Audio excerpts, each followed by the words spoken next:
এই 100তম দিন পার হয়ে আমাদের এই কুদায়ের কাজ চলতেছে, ময়লা পরিষ্কারের কাজ চলতেছে। আজকে আরেকটা সুখবর আপনাদেরকে দিতে চাই। আমার জন্য এটা অনেক বড় সুখবর, আমার এলাকার মানুষের জন্য সুখবর। আমাদের এলজিডি থেকে প্রজেক্ট ডিরেক্টর তিনি আসছেন এটা দেখতে, ডিজাইনার সহ নিয়ে আসছেন যে এইটারে কি করা যায়। মাননীয় মন্ত্রী মহোদয় যদি আমাদেরকে একটু সহযোগিতা করেন, মাননীয় প্রধানমন্ত্রী জননেত্রী শেখ হাসিনা আমাদের শেষ আশ্রয়স্থল, উনার যদি নজরে কোনোভাবে নিয়ে আসা যায়, এইটারে নাকি একটা সুন্দর, যেখানে আমাদের এই চুনারঘাটে 2টা রিজার্ভ ফরেস্ট আছে, 24টা চা বাগান আছে, পর্যটন নগরী করার জন্য এই মরা নদীরে জীবিত করা ছাড়া আমার সামনে আর কোনো পথ নাই।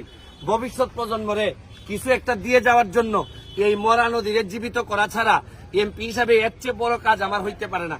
আমি পিডি মহোদয়ের কাছে যাচ্ছি, যে আমি প্রথমেই ধন্যবাদ জানাই, যে পিডি মহোদয়কে ধন্যবাদ জানাচ্ছি যে আমাদের